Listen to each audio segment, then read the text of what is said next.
Hi everybody, I'm Bree the Plant Lady, checking in with a mid to late May container garden tour. I've been busy getting a lot of the pots transitioned for the summer season, but I still have quite a few that are looking beautiful from the winter plantings. So thought this would be a great time to be able to show you some of the ideal transition plants, especially things like nasturtiums that are really kind of filling in the gaps and compensating for the winter stuff that's starting to wane. So let me turn this camera around and give you an up-close view. Well, starting here on the west-facing side of the wall, you could see the longleaf pines are doing great. This one in the middle, not as well, but these other two look great. And, you know, I've got some broccoli still in here. I haven't been doing a good job keeping up with BT, but maybe I'll get some broccoli still. The nasturtiums are really the thing that I think are just so valid and important. Remember, these were seeded, I think, in February. I do have a video showing the day I did it. And they've just, you know, really made this side of the wall so much more interesting than it would be otherwise. Definitely getting ready to rip this out and replace it with none other than coleus, which I have staged here. And then the mangave side of the wall, you see the mangaves are growing pretty rapidly.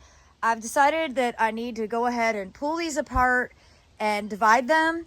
And I think what I'm gonna actually do is like a line of mangave, a line of coleus, and do that on both sides. I don't know if that'll be exactly the right choice, but I've decided that that's what I'm gonna try for this season. Now you can see here I've got a large pot. We used this to block the driveway last week at Open Garden. This is full of oats. These are just about ready to be harvested. You can see the oats get rust here in central North Carolina. It's because we're humid and hot, but also, well, we've gotten 3 inches of rain this week, which is awesome. This pot is definitely ready to be deconstructed and replanted, and that's on the list for this week. And the 2 pots that flank my kitchen steps are looking beautiful. You know, you just can't beat the snapdragons for the duration of time that they produce color and interest. And again, you can see that the violas are really starting to wane just because we're really quite warm, but those nasturtiums are totally making up. And well, I'm going to leave the nasturtiums. I'm probably going to rip out the violas. I'm going to leave the snapdragons. What I think I'm going to do in here is just put in some dwarf jalapeno peppers. Call it a foodscape. Now, across the front here, again, snapdragons leading the way. I love these white snapdragons. In here, I did plant the one trial begonia that I was shipped. Generally speaking, these do really well until July and then they completely die, but you know, that's okay. It's really cool. I like the orange and white together. I don't usually do a lot with orange. Over here, you see the nemesia that I planted a couple, well, maybe 6 to 8 weeks ago. It's still holding on. It's stretching, and you know, this actually gets a fair amount of shade since the weeping hackberry has fully leafed out. And then over here, I definitely need to redo this pot. Longleaf pine needs to come out. We're gonna hopefully get those planted, and you know, get this planted, I think, with coleus, because this gets a lot more sun than these other 2 pots, so it doesn't really have to match. These 2 pots are pretty much now in full shade. And that's great because it gives me an opportunity to grow some things that I don't really get to grow in containers anywhere else. Of course, I moved 3 big pots out here to this front cottage border just to fill in the gaps and kind of make the transition from the seeded cottage garden to the planted tropical summer border. And these pots are doing wonderfully. I've got, you know, cabbage and blueberries and snapdragons. Here's some more broccoli, another cabbage. This is probably one of my favorite scenes though, with the cleome and the wheat and then the fathia and those pink snapdragons in the background. I just can't stop taking pictures of this. I'm really pleased with how this border has evolved over the last 2 weeks. All of the summer stuff is looking great, and soon, you know, we'll be gathering seed from all this other stuff, ripping that out, and then that'll get replanted for the summer. These containers will end up going somewhere else. But that's the joy of container gardening. They're mobile. You can move them to fill in gaps as needed and then make changes over the course of the season. All right, update on this collection of trial plants.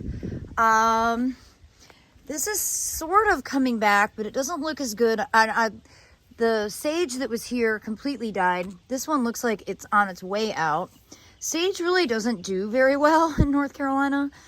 I had low expectations for these, which I've already forgotten everything that's in here. Let's see.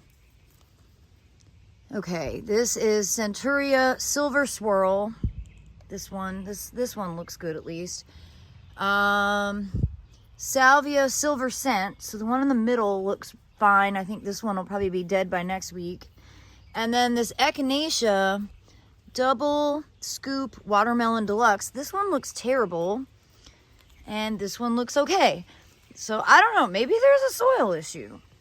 I don't have an explanation at all, other than that generally silver leaf plants don't do well in North Carolina. So why bother? It's just they're not meant for the reality of our heat, our humidity, and our high night temperatures, which we haven't even really started to get into the reality of that yet. All right, coming up to the back patio, where I don't actually have that many pots this year, which is kind of nice, but the succulents are doing great. You can see, you know, we got these planted like over a month ago, so everything is settled in really nicely. You see, now here's a trial plant that is 100% spot on, even though I'm really not a begonia fan. I like this one. I've shown it to you in the past. It's like red and white bicolor hula something. It's a dumb name, but a very reliable plant. This is going into year 4. I believe this was a 2020 trial, and it has persisted for 4 years, not even going dormant, because I just, you know, in the winter, shove it in the heated shed along with the citrus that it's growing with. And this plant is finally starting to perk up. This is that goldfish plant. You can see it's starting to bloom. It's a really cool plant, but it really got super yellow. I did add some fertilizer in hopes that it would green up, and I'm relieved to see some green, but you can see it's a lot of off-color foliage. And I've got some citrus that needs to be harvested off of this. This is a Meyer lemon. So, ow, they are very spiky, but exciting, always exciting to harvest your own citrus. Now, coming into the fire pit bed, everything's looking great in here. The tomatoes that I got planted a few weeks ago are growing really strong. This is the time of year in North Carolina where you're like, no, tomatoes are easy. They're great. Look at how good they look. I can grow tomatoes. A month from now is when all the trouble starts, so don't get too confident. But these dwarf varieties that I picked up at the farmer's market are really looking nice. And of course, I've got lots of cream sausage planted. I counted, I think I have about 40 tomatoes in pots, all in pots. Remember, I don't grow tomatoes in the ground at all because of the root knot nematodes. But right now, the tomatoes are at that stage where you're like, I can do anything. And so enjoy it, because a month from now, and really 2 months from now, is when they just like flat out die. And it's very depressing. But this is the season to enjoy them, so enjoy them.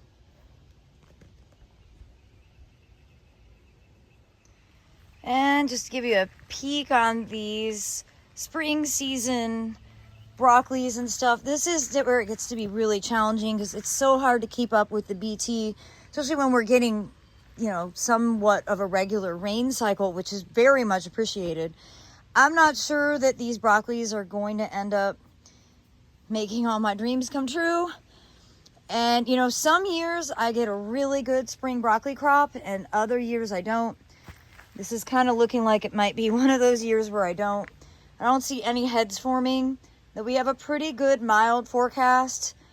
I don't expect that that's going to last much longer, and the insect pressure just gets to be exponentially difficult to manage. So we'll see. Not tearing them out, but I'm also not gonna not depend on grocery store broccoli at this point. And you know, one of the biggest advantages of growing some of your own food is that your appreciation for what farmers provide via the grocery store rises exponentially. There's no question. And when you have a crop failure, it doesn't matter because you can go to the grocery store and buy it.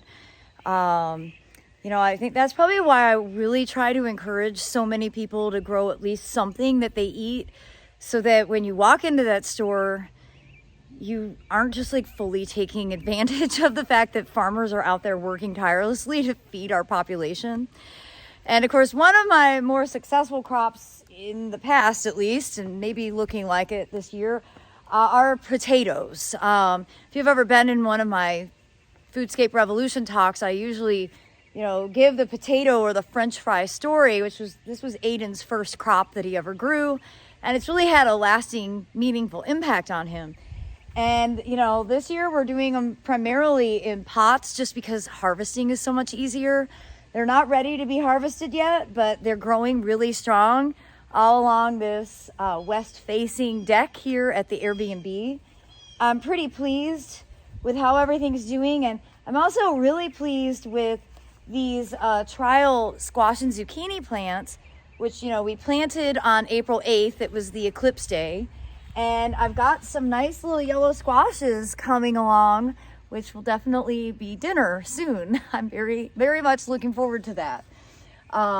You know, I'm allergic to everything from a mammal as a result of a tick infection. So I really do depend on the vegetables I eat, just because it's a pretty expensive diet, eating primarily vegetables. And to feel full, you have to eat a lot of vegetables. And so I eat like 5 heads of cauliflower a week and 5 heads of broccoli and probably 7 zucchinis. And, you know, it's an extremely healthy diet. It's an annoying diet, don't get me wrong, but it's a very limiting diet is what I really should say. It makes going to restaurants extremely stressful because there's a lot of cross-contamination. But I do grow a lot of food because I eat it. And so when I have crop failures, I feel it. Sometimes it's economic, but often it's just like logistics of how do you fit 5 heads of cauliflower in a normal size refrigerator? You know, they're like basketballs. I don't enjoy going to the grocery store multiple times in a week, which is why I'm motivated to grow my own food, because it's easier just to come outside and harvest it when you're ready to eat. Now, that being said, my experiment with growing the dwarf tomatoes directly in the veggie mix 1 cubic foot bags is so far going really, really well.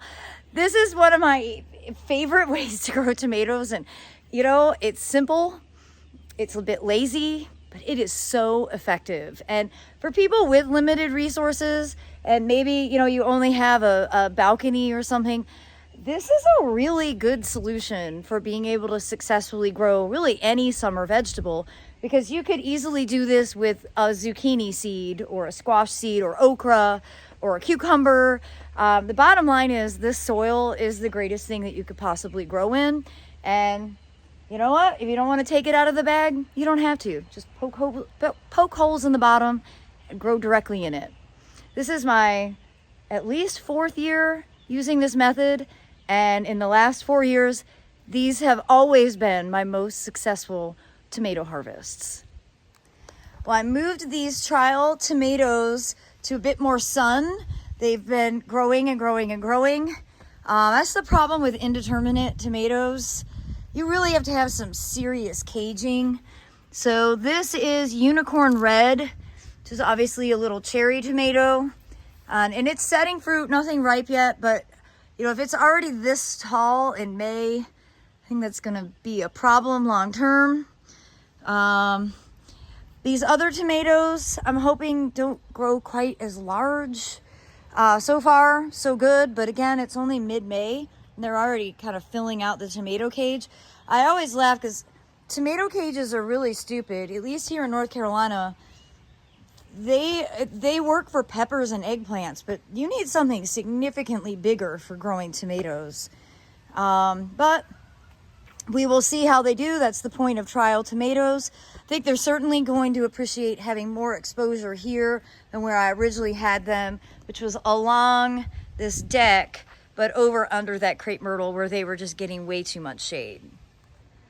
Well, I mentioned that I've been doing some new pots, and yesterday I took on these 4 large containers here at the Airbnb. So let me give you a behind the scenes peek of what I got planted.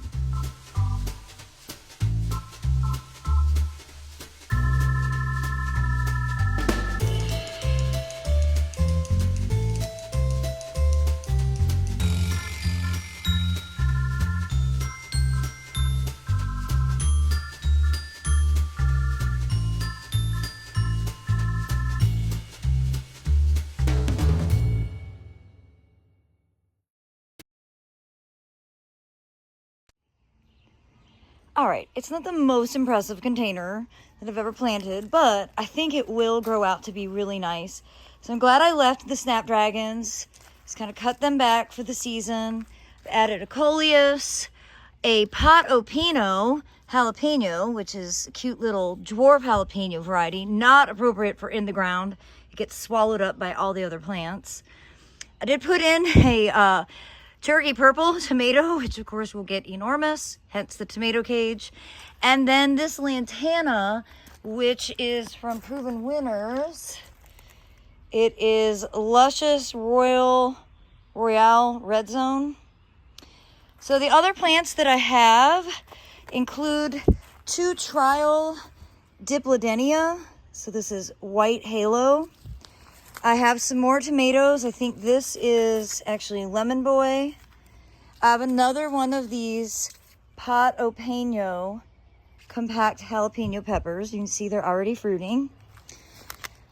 I also have this Kufia, which is a real favorite of mine, and I was planning on putting that in the ground, and actually now that I'm saying it, I probably am. I think I am going to put it in the ground. I'm not going to put it in these pots. So I've got 2 more lantanas. I've got a lot more coleus. So I think instead of the Kufia, I'm going to go get some more coleus of different colors. And that will really give the pots a lot of extra interest. All right. After another 1.5 inches of rain, here are the 4 finished pots here on the Airbnb patio. They don't look like much now, but I know they will. Having the coleus is always the right choice. And of course, this middle one has some blueberries in it. This was already planted, and that's got a nice tomato growing. Every pot has tomatoes, so I think this pot and that pot are Cherokee purple. That's a cream sausage that's already covered in tomatoes. And then this one is, I'm not sure. I'm sure I put a label in somewhere.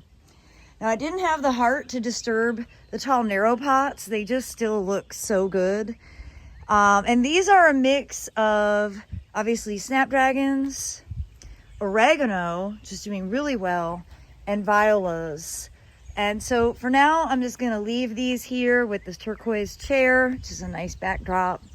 And then I've got another tall, narrow one over here that is filled with really happy, healthy violas still, and agapanthus that are about to burst into bloom. So decided I'm not going to disturb these pots for now. I can always come back and replant them later. Well, and here at Dennis's Bench, all of these pots are just about ready to be harvested. You can see the grains are drying pretty nicely, and it's definitely time to get these repotted for the season. So I'll be doing that sometime this week, so be sure to stay tuned for an updated video. And as always, I hope this video will serve as inspiration for all of you.